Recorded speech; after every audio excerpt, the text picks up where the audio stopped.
سورة الممتحنة مدني سورت ته پدې کې 14 آیتونه دي، 2 رکوګانې دي پدې کې. لوی مقصد دی کې دا بیان شوی دی چې د الله د دشمنانو سره به دشمني کوئ، دوستي به نه کوئ، او دغه شان کافرانو سره مدد او مینه به نه کوئ الا هغه چې الله د هغوی سره د مرستې او د ښو اخلاقو اجازت ورکړی. شان نزول په هغې باندې په اختصار سره ځان پوه کوئ. حاطب ابن ابي بلتعه رضی الله عنه په باره کې د ایتونه نازل شوي دي.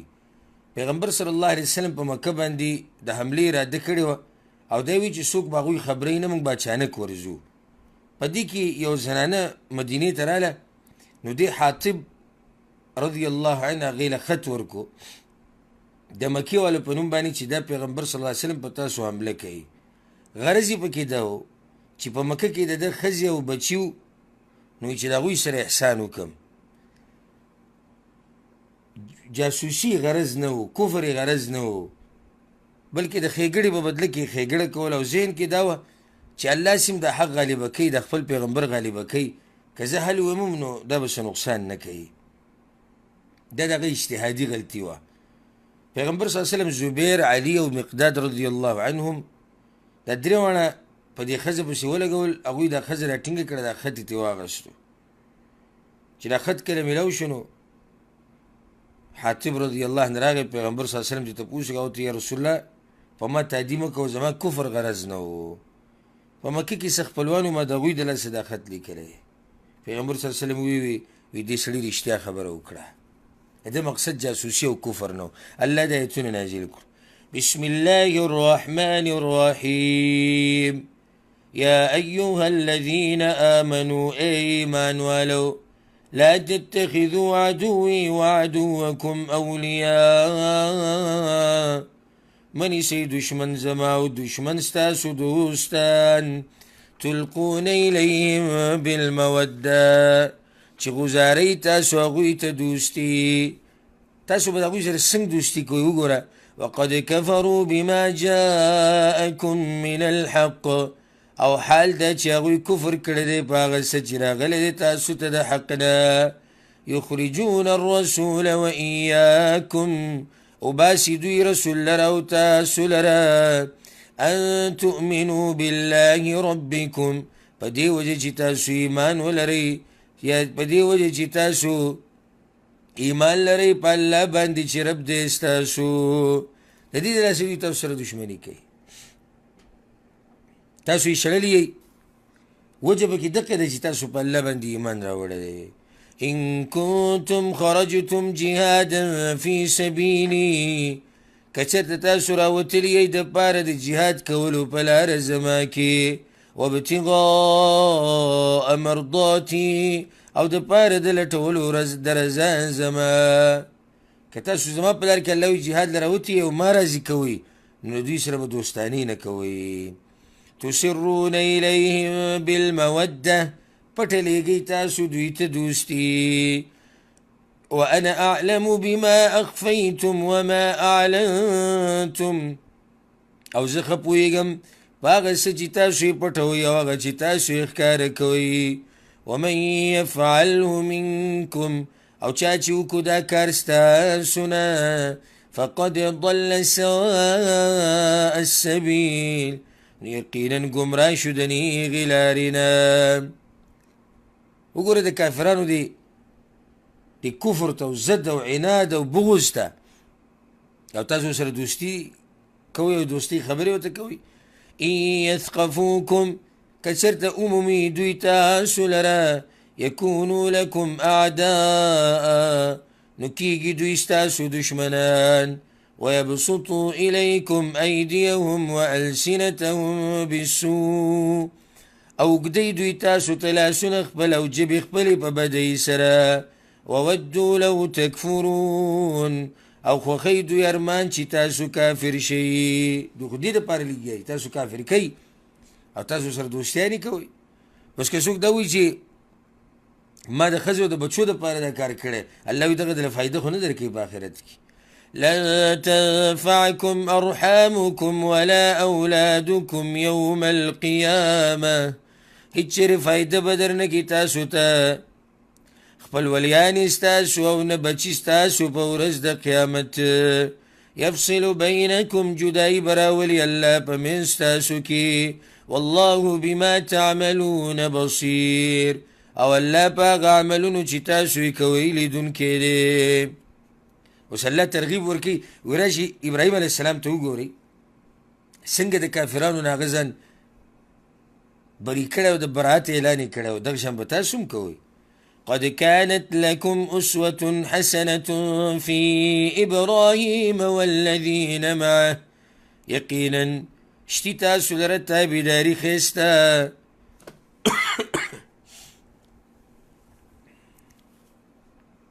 يا يقينا شتي تاسو لره نمونه خيستا په ابراهيم عليه السلام او پاکستانو کې چې داغه سره وو اذ قالوا لقومهم کله چې هغوی قوم خپل ته انا براء منكم ومما تعبدون من دون الله یقینا من بیزار یو ستاسو نه او د هغه څه نه چې بندګي کوئ تاسو سوا د الله نه كفرنا بكم وبدا بيننا وبينكم العداوة والبغضاء انکار کوو موږ ستاسو د طریقې نه او ښکاره ده په منځ زموږ او منځ تاسو کې دشمني او کینه ابدا همیشه حتی تؤمنوا بالله وحده تر دې پورې چې تاسو ایمان راوړئ په الله باندې یوازې الله وایي داسې ایمان په ځان کې پیدا کړي صفا اعلان یې وکړو زموږ او ستاسو په منځ کې دشمني ده تر څو چې تاسو په الله باندې مضبوط ایمان نه راوړئ الا قول ابراهیم مگر وینا د ابراهیم علیه السلام لابیه خپل پلار ته په دې کې به د ابراهیم علیه السلام تابعداري نه کوئ دا په اوله کې ابراهیم علیه السلام خپل پلار ته دا خبره کړې وه بیا چې ته پته ولګېده چې دا مشرک ته الله نه بخي نو بیا ترې واپس شو او وینا څه وه لاستغفرن لك وما املك لك من الله من شيء خامخا زه به بخښنه غواړم تا لره او اختیار نه لرم زه تا لره د الله نه د څه شي ربنا عليك توكلنا وإليك أنبنا وإليك المصير اے ربا زمون پتا باندې موږ ځان سپارلی دی وإليك أنبنا او خاص تا ته موږ درګرځو په بندګۍ سره وإليك المصير او خاص تا ته درګرځېدل دي د پاره د حساب او جزا ربنا لا تجعلنا فتنة للذين كفروا اے ربا زمنگا مگر زو من امتحان د پاره دا کسانو چې کافران دي واغفر لنا ربنا او بخانو کمن ته ربا زمنگا انك انت العزيز الحكيم یقینا تزور ور حکمت والي لقد كان لكم فيهم أسوة حسنة یقینا تاسو درشتي باغوي کتابداري خيستا لمن كان يرجو الله واليوم الآخر د پاره دا غچا چې امید لري د الله او د ورځ وروستنۍ یعنی څوک چې د الله د خیر او د جنت امید ساتي کنه نو هغه کسان د ابراهیم علیه السلام اقتدا کوي او چې له چا د الله او د آخرت د ورځې امید نه کنه نو هغه بیا د کافرانو نه نفرت نه کوي بلکې د کافرانو سره دوستیانې کوي بیا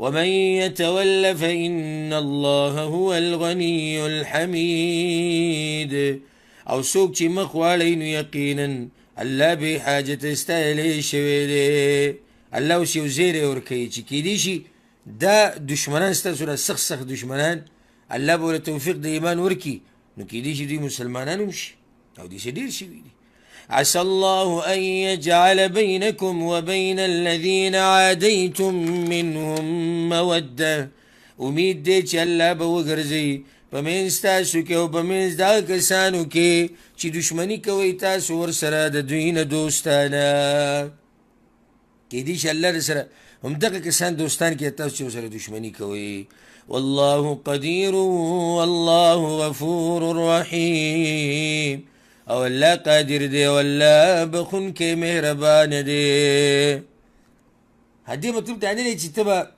د هر کافر سره بیا اخلاق هم ښه نه ساتي، عدل او انصاف هم نه کوي. نه بعض کافران هغه دي اوس الله یې بیانوي چې د هغوی سره ښه اخلاق ساتل، د هغوی سره عدل او انصاف کول، د هغوی سره تجارت کول، د هغوی سره لین دین ساتل، په دې نه چې د زړه محبت دی ورسره، خو جایز دی د هغوی سره دا کار جایز دی. لا ينهاكم الله عن الذين لم يقاتلوكم في الدين، نه منع کوي تاسو الله د هغه کسانو نه چې جنګ یې نه دی کړی تاسو سره په دین کې. اولنی شرط دا دی چې تاسو سره جنګ نه یې کړی. ولم یخرجوکم من دیارکم، او نه یې ویستلي تاسو د کورونو ستاسو نه، ان تبروهم وتقسطوا الیهم، چې احسان وکئ تاسو د دوی سره او انصاف وکئ د دوی سره. ان الله يحب المقسطین، یقینا الله مینه کوي د انصاف کوونکو سره. دا قسم کافرانو سره احسان هم کولی شي، انصاف به ورسره هم کې. هذا كم كافرون الله تملكي. إنما ينهاكم الله عن الذين قاتلوكم في الدين، یقینا من کوي تاسو در الله دا کسانونه چې جنګ کوي تاسو سره په دین کې. واخرجوکم من دیارکم، او باسي تاسو لره د کورونو ستاسو نه. وظاهروا على اخراجکم، او مرسته کوي ستاسو په ویستو باندې. څوک چې تاسو وباسي دیو سره مرسته کوي یا د یو بل سره مرسته کوي. ان تولوهم، د دې نه چې تاسو دوستي وکئ د دوی سره، د دې نه الله منع کوي.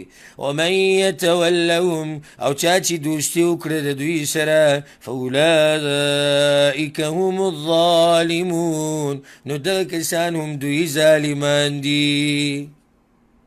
بس زنانه راغلي وي د مکې نه، هجرت یې وکړو راغلي په مسلمانانو پسې.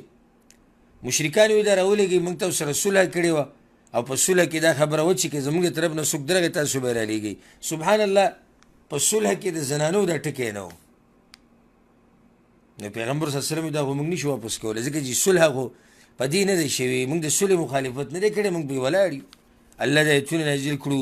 یا ایها الذین آمنوا، ای ایمان والو، اذا جاءکم المؤمنات مهاجرات، کله چې راشي تاسو ته مؤمنې ښځې هجرت کوونکي، فامتحنوهن، نو امتحان وکئ په هغوی باندې. وی ګورئ اول چې په رښتیا د ایمان د لاسه راغلي دي که نه، بل څه مقصد دی. الله اعلم بایمانهن، الله ښه پوهه دی په ایمان د هغوی باندې. فان علمتموهن مؤمنات، نو که چېرته پته ولګېده تاسو ته چې دوی مؤمنې دي، فلا ترجعوهن الى الکفار، نو مه واپس کوئ دوی کافرانو ته. لا هن حل لهم ولا هم یحلون لهم، ندی دا زنانه حلال دا غوی دا پارا، او نا غوی حلال دی دی زنانه دا پارا. وآتوهم ما انفقو، او ورکی کافرانو تا غمال چی خرچ کڑی دی غوی. زمان دا دین دا انصاف او دا خیسته اخلاقو دین دی. اوس کا کافران دا وی چې په دې زنانه باندې مونږ خرچه کړې ده، مونږ دا کړي مونږ دغه کړي، یا سمال دې زنانه ځان سره راوړو، الله هغه کافرانو له واپس ورکوي. ولا جناح عليكم ان تنكحوهن، او ګناه نشته په تاسو باندې چې تاسو نکاح وکئ د دوی سره، ها په دې شرط باندې اذا آتیتموهن اجورهن، کله چې تاسو ورکئ دوی ته مهرونه د دوی، ځکه چې ازادي زنانه دي، وینځي خو نه دي. ولا تمسكوا بعصم الكوافر، او مساتي نکاحونه د کافرو ښځو. دا چې نازل شو او الله منو کړ چې مشرکانې ښځې به ځان سره نه ساتي کافرې. په ډېرو صحابه کرامو سره داسې زنانې وي چې هغه کافرانې وي، هغه ټولو له طلاق ورکړو، ازاد یې کړي.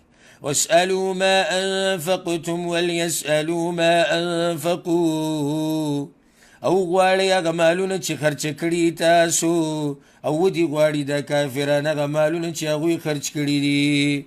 ها تاسو که څه غواړئ په دې ښځې څه خرچه کړي د کافرانو نه غواړي، دا ستاسو حق دی، او هغوی هم هغه مال خپل غوښتی شي.